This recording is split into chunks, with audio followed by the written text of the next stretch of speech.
안녕하세요. 7전일기의 피터우십니다.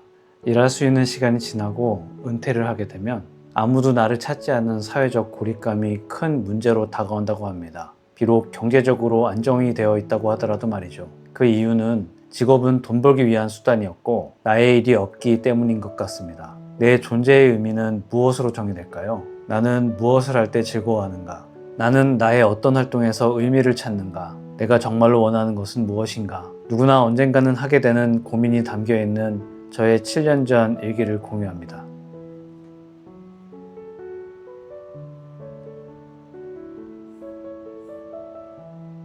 (2019년 4월 24일) 2019년 4월 24일 수요일. 일할 수 있는 시간. 내 삶의 남은 시간이 얼마일지 알 수 없지만 희망적으로 90세까지 산다고 하면 정년 연장으로 60세에 은퇴한다고 가정해도 30년을 아무 일도 하지 못하고 살아야 한다는 이야기이다. 그동안은 돈을 벌지 못하고 오로지 쓰기만 해야 한다는 이야기인데, 생각해보면 30년을 무의도식할 수 있는 재산을 미리 모아둔다는 것이 가능한 일인지 의심이 간다. 그날을 위해 그때에도 돈을 벌 수 있는 방법을 만들어 두어야 한다. 나이가 들어서도 할 수 있는 일이 뭐가 있을까?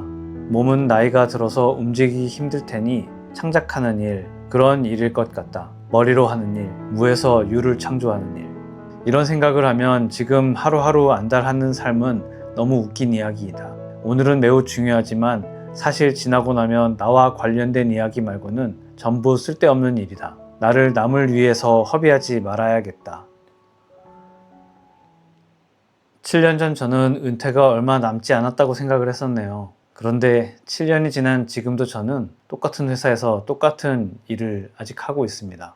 그러면서 7년 전과 똑같이 은퇴가 얼마 남았고 은퇴 후에는 어떤 일을 하게 될지 여전히 고민하고 있습니다. 그래도 이때의 고민은 은퇴 후 경제적 활동에 초점을 맞추고 있었다면 지금은 은퇴 후 먹고 살 돈 걱정 말고 하나의 관점이 추가되었습니다. 은퇴 후에 무엇을 할 것인가인데요. 젊은 시절 저는 경제적인 자유가 보장된다면 아무런 일을 하지 않아도 행복하다고 확신했었습니다. 어느 정도로 확신을 했었냐면 무언가 할 일이 있어야 한다고 믿는 학자들은 결국 경제적 자유가 없음을 자유하기 위해서 하는 소리다. 만약 경제적 자유를 얻으면 아무 일도 없이도 행복할 수 있다라고 생각할 정도였습니다. 혹시 저랑 비슷하게 생각하시는 분이 있을까요? 저는 고등학교 때 아무런 일도 안 하고 책상에 앉아서 하루 종일 있어도 심심하지 않던 사람입니다. 그런데 저 같은 사람도 생각이 조금 바뀌더라고요. 지금은 저도 흔해 빠진 사회학자들 이야기처럼 은퇴를 하게 돼도 내가 좋아하는 일을 정기적으로 할 수 있는 구조를 만들어 두는 게 꽤나 필요한 일이라고 어느 정도 생각하게 되었습니다. 그건 사회적인 교류나 역할이 필요해서라기보다는 정기적인 일거리가 있으면 좀 더디 늙을 것 같고 삶이 더 재밌을 것 같기도 하기 때문입니다. 시간이 많으면 심심하게 되는데 사람이 심심해지면 급속도로 늙게 되는 걸 주변에서 많이 보기도 해서 그렇습니다. 그리고 또 하나 중요한 건 삶의 의미를 찾기 위한 것입니다. 삶의 마지막 순간에 쓱 돌아봤는데 내 삶에 내가 없으면 너무 서운할 것 같거든요. 신기하게도 제가 신입사원으로 입사할 때부터 20년이 훨씬 넘은 지금까지 회사와 사회가 지금은 경제 호황이고 황금 시대다라고 말한 적은 한 번도 본 적이 없습니다. 늘 경기 침체이고 불확실성의 사회이고 회사는 늘 위기에 놓여 있다고 했습니다. 그러면서 앞으로 5년 후, 10년 후 돈을 못 벌게 될 수도 있고 노후에는 금전적으로 위험해질 수 있다고 겁을 줬습니다. 그래서 돈 벌고 먹고 사는 데에만 집중해야 했습니다. 어찌 보면 사회와 회사가 젊은 시절 우리에게 다른 생각을 못하도록 일부러 위기의식을 심어주어 눈을 가리고 앞으로 나아가게 한 건 아닌가 싶기도 합니다. 군대에서도 다른 생각을 하면 사고가 발생하기 때문에 다른 생각을 못하도록 바쁘게 이것저것 일을 만들어서 일부러 시키는 것처럼 말이죠.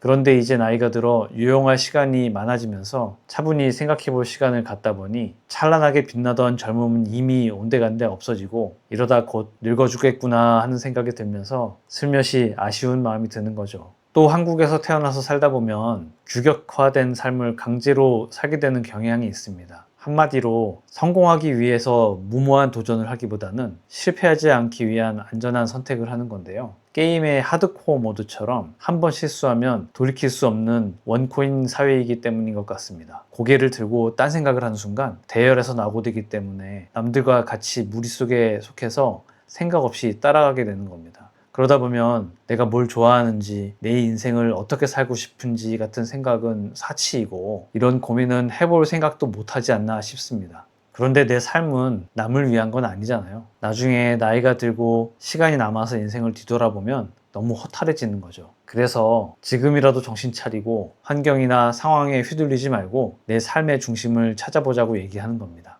저는 감동받는 것을 좋아합니다. 부끄러워서 숨어서 하긴 하지만 몰래 감동적인 영화를 보고 눈물을 흘리거나 불쌍한데 엄청 노력해서 성공하는 성공 스토리를 보고 감동받고 응원하는 것을 좋아합니다. 음악도 기승전결이 있으면서 클라이막스에 빵 터지는 락발라드 같은 음악을 좋아하고 조용히 흐르는 시냇물과 그 옆에 피어있는 꽃을 하루 종일 바라보고 있을 수 있습니다. 권선징악처럼 선한 사람이 마지막에 승리하는 공정한 스토리를 좋아합니다. 글 쓰는 일을 좋아하고 노래 부르는 것도 좋아합니다. 여행은 상대적으로 별로 안 좋아하고 그림은 볼 줄 모릅니다. 사진도 못 찍는 편이고요. 제가 찍은 사진은 구도가 처참합니다. 음식에 대한 욕구는 적은 편이고 패션 감각도 별로 안 좋습니다. 모든 일에 대해서 왜 그럴까 이유를 매우 궁금해하고 합리적인 이유가 있어야 납득이 가는 편입니다.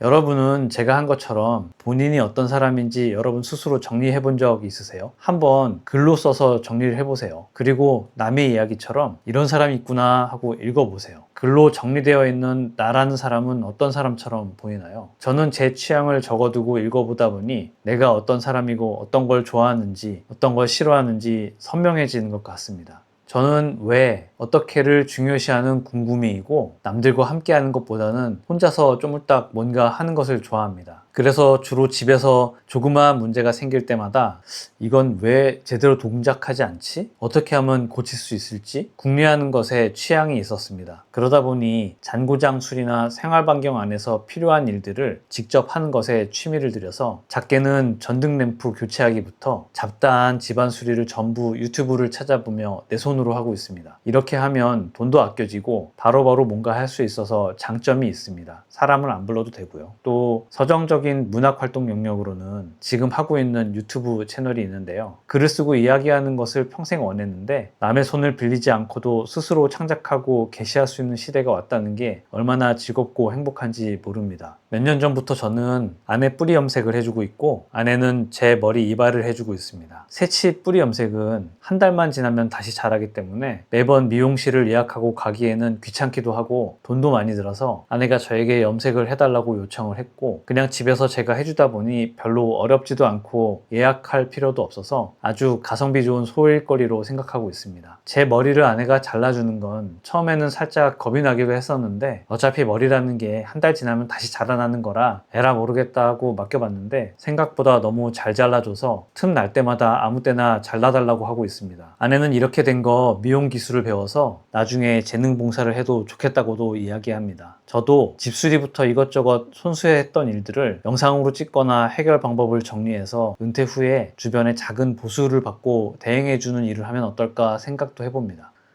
돈 버는 직업 이외에 내가 좋아하는 일, 취미생활 등을 찾는 과정은 은퇴자들에게만 국한된 일은 아닙니다. 한창 갓 취업하고 결혼하고 이직하고 바쁘게 살던 제 과거를 돌아보면 그때는 은퇴 같은 건 너무 먼 이야기고 그 전에 해야 할 일이 훨씬 많고 중요하다고 생각했었습니다. 그렇지만 시간은 쏜살같이 흐릅니다. 경제적으로 한참 일할 때 미처 신경 쓰지 못했던 부분이 나중에는 큰 공허함으로 다가오지 않도록 내가 좋아하는 일이 무엇이고 내가 싫어하는 일이 무엇인지 나에 대해서 조금 더 관심을 가지고 살펴보고 나에게 관심을 집중해서 현재에도 내가 중심이 되는 삶을 살고 또 은퇴 후에도 할 수 있는 일들을 미리 가질 수 있으면 좋겠습니다. 인생 2회차를 살 수는 없으니까요. 여러분은 저보다 조금이라도 빠르게 나의 삶을 찾는 기회를 가질 수 있게 되기를 바라는 마음입니다.